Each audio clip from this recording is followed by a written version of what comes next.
Right, hello all. Basically, I'm Sega Fan 1986, and this is a quick look at the 3DS Circle Pad. Now, there's been a lot of bad press about this thing, but I think it's fantastic. Now, I'm not going to sit here and say, oh, the 3DS doesn't need a Circle Pad, or like an extra one, but that's just stupid. It should have had it from day one, built into the system. There's no excuse for it. It's 2012. Having said that, or well, 2011 when it came out, but having said that, it works fine without it. It's not essential. But my biggest gripe with the PSP was it didn't have a second analog stick. Now that really limited it. And when the 3DS was coming out, I was really excited for it. I couldn't wait for it. All the talk about it and everything, because I'm a big handheld gamer. I prefer my handhelds to my main consoles, to be honest. And when they started showing pictures of it, I couldn't believe it only had one circle pad. I could not believe that. I thought they would have learnt from the PSP. I would have thought they would have, because that was the biggest criticism about the PSP, was it needed a second one. But there we go. They didn't. They ballsed it up. Having said that, unlike the PSP, with Sony, I should say, instead of just saying, well, you've got one analog stick, tough shit, they have actually said, well, now you can buy this accessory that will give you two sticks.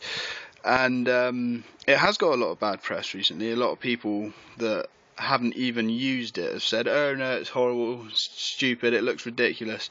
Now, to be fair, it doesn't actually look as bad as I thought it was going to. I mean, I've all seen the screenshots, and it looks like a stupid bit of plastic that clips onto the side, which it is, but it doesn't look that bad in real life. It's a lot smaller. It makes it very comfortable to hold. And I think the quality of it's great. But anyway, here's a quick look at the box that it comes with. Pretty standard. The box is nothing special either. I did expect more, considering how important, hopefully, that this thing is going to be. I hope it's not going to be like another one of these forgotten Nintendo peripherals. But there it is. I hope they most games support it as well, because Resident Evil Revelations, when I first brought that, I got this about 2 days after I brought Revelations, and I got about halfway through the game and it was good, perfectly playable, but you put the second analog stick in and it changes everything. It's so much better. You can react and move so much faster, quicker. You can literally circle around the enemies. It completely changes it. It's so much more fun. Now, there's a bit at the end of Revelations, which I'm not going to spoil, but it's a fantastic game. But there's a bit at the end, and I cannot honestly imagine how the hell you'd do it with one analog stick. I've no idea how you're supposed to do that. I haven't tried. Maybe I'll try, actually. Maybe I'll go back. But yeah, like I said, with this device attached, you can literally circle strafe your enemies. Yeah, it takes away a lot of the freaky factor, because you don't have to stop, shoot. You can literally just go into first person mode, sort of Call of Duty it if you like. You're not panicking because you're pinned up against a wall. As soon as you attach this, there's always a way out. It's just so good. And also on the back you get additional buttons as well. The triggers. Now again, they make everything so much easier. It's so much easier to play with these triggers. It's unreal. For instance, you can just tap that to go through a door. You hold this trigger down to aim, and you hold that one to shoot. Now, whilst you're holding that down, of course, with the circle pad, you can still move around. You can still walk. Whereas before, I might actually show a video demonstrating this, but before you had to stop and aim, like standard Resident Evil stuff basically, But it's very awkward with some of the new enemies, because in Revelations the enemies are hard. They're not your stupid zombies. They're really hard. I mean, I'm playing the game on Nightmare or Hell mode at the moment, and it's just extremely difficult. Good fun, but extremely difficult. And just having that feature, I don't think it's possible without this. I might be wrong. You lot might come back and say, yeah, you're just a noob or whatever. But you know, there we go. That's just my view. But yeah, basically you got your screw there, which you remove that. You put a battery in. Gives you 480 hours of battery life, by all account. Yeah, so far, I mean, I've played through Resident Evil Revelations twice. I've put over 20 hours in on the online raid mode. I've heavily played the demo for Metal Gear on it, and it's absolutely fine. No battery issues at all. It is a little bit of a pain sometimes if you shut your DS down or you close the system. You have to go back into the options on the game to reactivate it. But you know, it's no big deal. But the device itself is very smart. It's got a nice textured, real good feel to it. The buttons aren't analog, disappointingly, but you know, you can't have everything. But you got like a little notch there, so you can see all your LEDs, and I suppose you probably could route a headphone through there, but I don't see the point.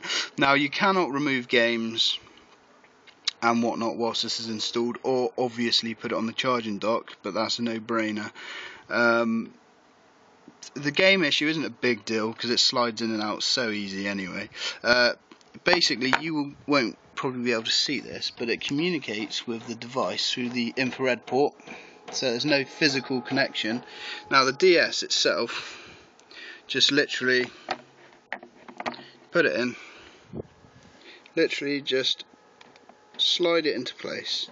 There's no clips, it's held in very, very securely by rubber, which I actually thought was quite smart. Now you can still get to your headphones, obviously. That's what's available at the back. You can't really touch this button very easily, or maybe that's an exaggeration. You can, but it's not required because they replaced that button basically with that one. And then you got your two triggers. You still got to use that button because there isn't anything there, but it's fine. And then you got that trigger there. Now it's very, very comfortable to hold this thing like that. You know, it really is comfortable. Open it up. So there you have it. That's basically with it all clipped in. You can't hit the wireless button or anything like that, which is personally I think is irrelevant because the Wi-Fi takes up so little power anyway. Yeah, so I wouldn't worry about anything like that.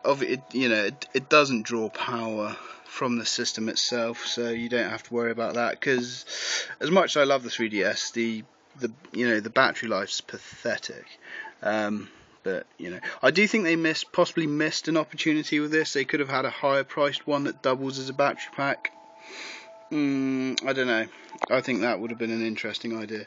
But yeah, so there's the unit itself all clipped in. It doesn't sit flush. This is kind of angled up. I don't know why they've done that, but it doesn't really matter to me.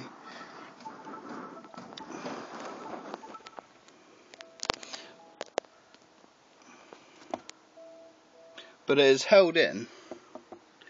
It is held in very securely. I mean, it does come out quite easily, so I wouldn't recommend throwing it around the room.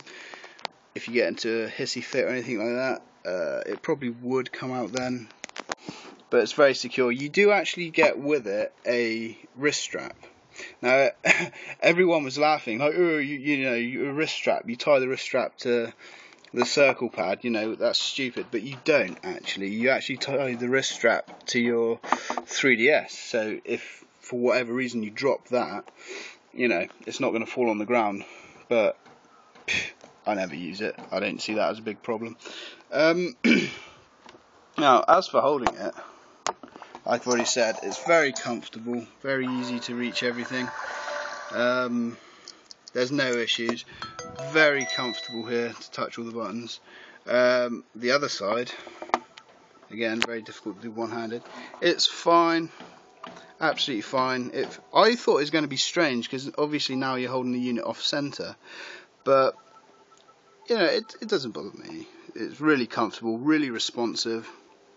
You can still get at that back button, I might just add. A lot of people said, you know, it's so hard to touch the buttons now, but it really isn't. Also, as for touching the face buttons, it's easy, you know. A lot of people have said it makes it harder to touch these buttons. Maybe they have tiny hands, I don't know, but for me it's absolutely fine. But yeah, I will show some gameplay actually using this device, hopefully soon. But I thought I'd just give a quick look at it, you know. So I know a lot of people are on the fence about buying it. Personally, I think it's a no-brainer. Yeah, it's 20 quid. It's probably more money than it should be. It should have been at least...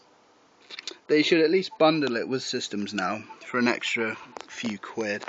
But yeah, anyway, there you go. Hope that answers a few questions. Alright, I've been Sega Fan, and hope you check out my channel. Thanks, bye.